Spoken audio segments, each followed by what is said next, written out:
Décret sécurité 113/2018, dénommé Decreto Sicurezza 113/2018. L'élimination de la protection pour motif humanitaire.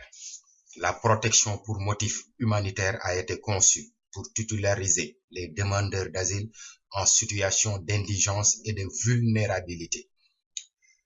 Ceux qui sont en motif de santé en provenance des pays en conflit, comme les guerres, ou frappés de calamités, les catastrophes naturelles, ou ceux qui ont les absences de liens familiers, ou qui risquent des traitements inhumains, comme les tortures, lors de leur retour au pays.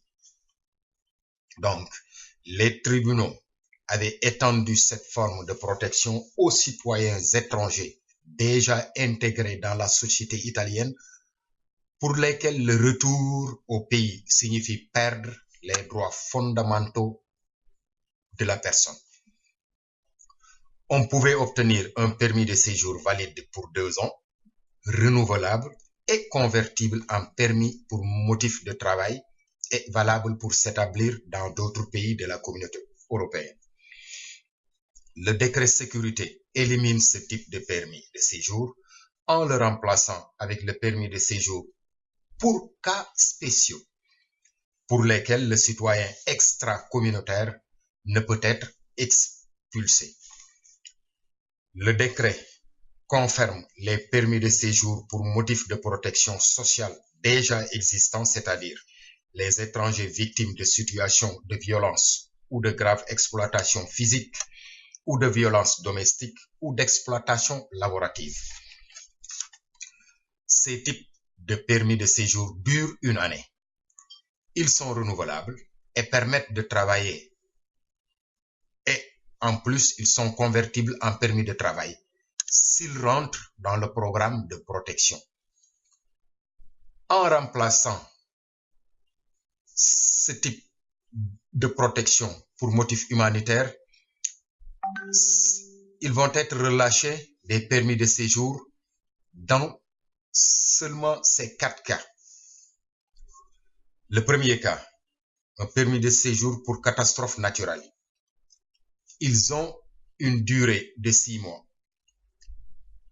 Ils sont adaptés pour travailler, mais ne prévoient pas la conversion pour motif de travail.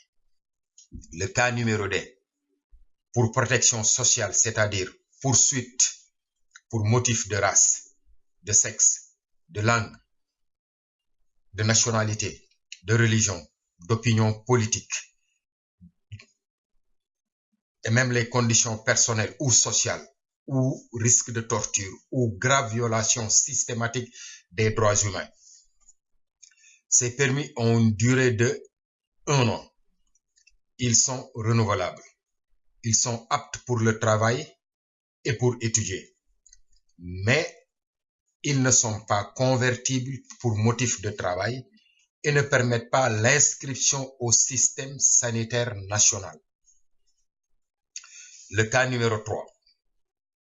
Un permis de séjour pour soins médicaux, c'est-à-dire situation de santé particulièrement grave, qui peut s'aggraver en cas de renvoi au pays. Ces types de permis ont une durée nécessaire pour les soins, mais en général, ils ne sont pas supérieurs à 1 an. Ils sont, dans ce cas, renouvelables seulement pour les soins.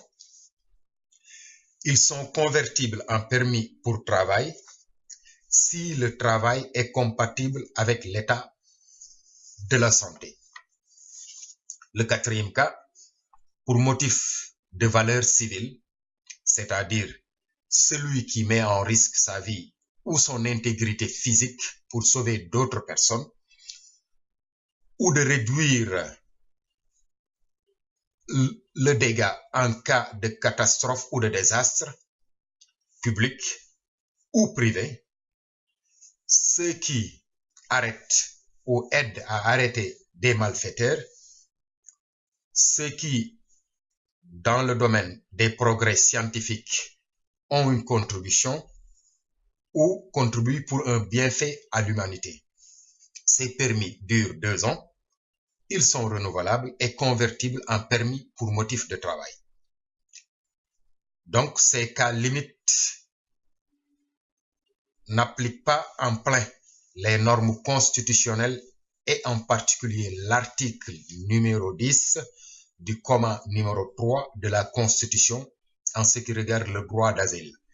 Contrairement à ce qu'avant l'article 5 du texte unique avait prédit pour la protection humanitaire. Donc, les permis de séjour pour motif humanitaire en cours ou en expiration, pour ce qui concerne ces types de permis de séjour, à nos jours, il manque les dispositions pour éclaircir le renouvellement des permis de séjour déjà concédés pour motif humanitaire. Certainement, ces permis pourront être convertis en d'autres types de permis, surtout pour motif de travail. Pour les demandeurs de protection à qui est déjà reconnue leur demande, avant le 5 octobre, le décret ne dit rien en ce sens, mais on peut soutenir que qui a déjà obtenu telle reconnaissance pourra conserver le droit acquis et peut demander au commissariat ou à la questura la relâche du permis de séjour valable pour 2 ans. Ensuite de cela, les titulaires du permis doivent au renouvellement le convertir en permis de travail, à moins que le demandeur puisse rentrer dans une des 4 cas, les 4 hypothèses spéciales que nous avons déjà citées, prévues par le décret.